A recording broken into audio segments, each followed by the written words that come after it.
Hey everybody, welcome to Joyful Homestead. You know, not many foods scream out to us the holidays like cranberries do. That's true. They're in so many foods, they're in so many drinks, and they're red, like Christmas, right? That's right. They're also wonderfully in season, which means we got the best price. We've been buying them up in bulk because we wanted to do a lot of different things with them at the holiday time now while they're fresh. That's right. Now, I would love to be able to grow my own cranberries, but of course, there aren't any cranberry bogs in North Carolina. The climate here is not right, so thank you, northern states, for providing lots and lots of them at a cheap price. And you know, October through December is the harvest time, and that's why they're so plentiful now and so cheap. Yes, so eating seasonally is what we love to do. You've probably already heard some about how healthy cranberries are, rich in antioxidants, rich in vitamin C. So therefore, we want to make use of them, get those into our bodies in different ways. That's right. We have a couple of recipes here today. They're very simple, and they all kind of have the same concept to them, and that is heating the cranberries up. And the reason for that is because if you've never held a cranberry before, they have a hard shell. They're a little bit like almost like a coffee bean. They have a hard shell that can't really be pressed in or anything like that. It's really hard. You have to heat these up, and then they split, and all of that goodness inside is what gives us the flavor of our drinks and our jellies and different things like that. The first thing we want to show you is essentially how we make juice through the water bath canning process. So Dan's working on the next batch. This was our first batch from the other day. Isn't that gorgeous? This is just the cranberry, the water, and lemon juice. Now, when you water bath can, you've just got to make sure that the acid level is high enough.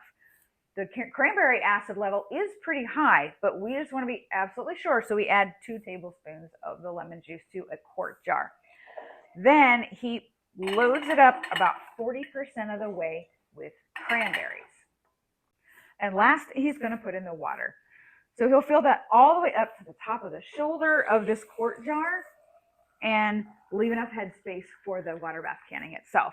So the whole point of this is to get the juice, which is why it is not completely filled with cranberry. It's much more filled with the water part because it's going to become the juice that we're going to use later on and drink and add to other things, right? That's right. Yeah, the juice is really, it has a lot of applications. You can use it for young kids to add, mix to other juices and make a more nutritious and healthy alternative. It's also great for a nice summer refreshing drink. Right. So all you will do here is water bath can as usual. And because it's in the canner for 15 minutes, these are going to open up, and that's how the juice from inside is going to be made. And speaking of that, let's talk about the next recipe.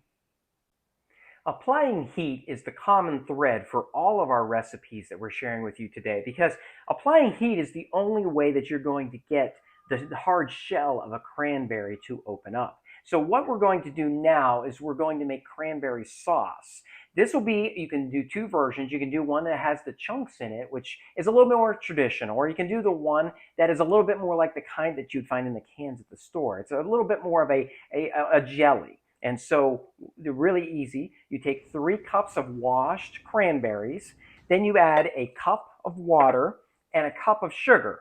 Mix it all up in a bowl and then put it into a saucepan that would fit everything and to be able to stir around, not all the way to the top. Heat the cranberries up. I usually start with high temperature and do a boil and then back them off to about medium temperature.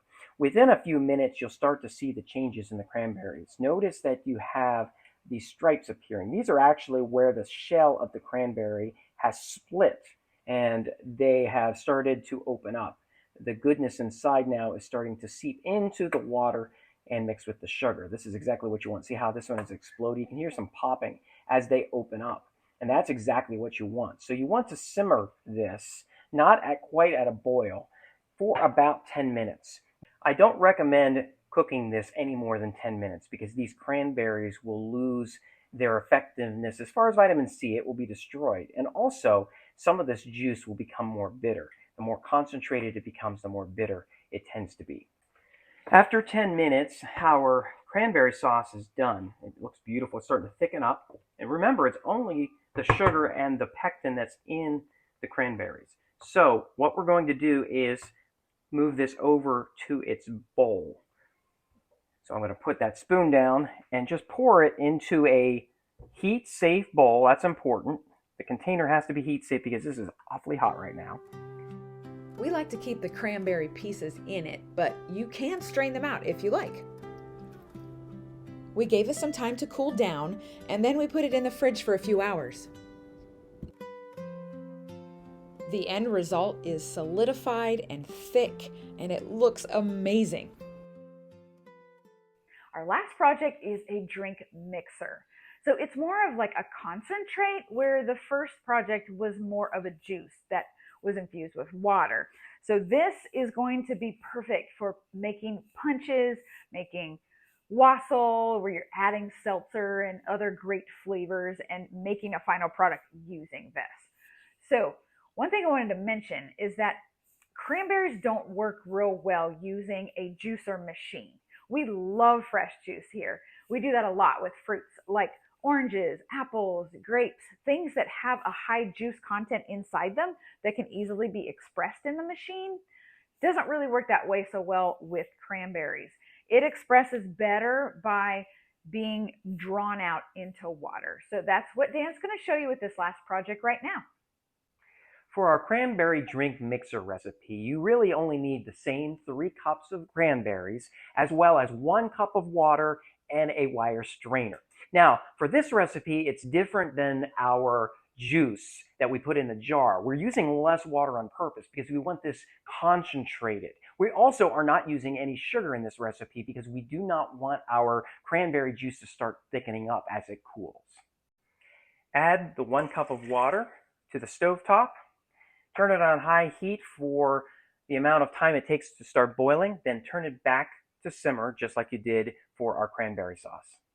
After the 10 minutes is up, you'll pour through the strainer into a glass bowl. Notice that it is very thick. There is water in there, and so you'll need to push and mash that down to get all of that goodness out of there.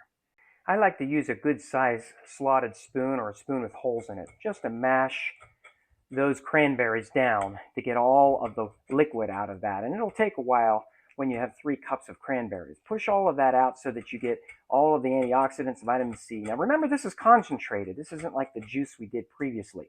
And it's not it's not sweetened. And so you'll want to make sure to add it to drinks like with orange juice.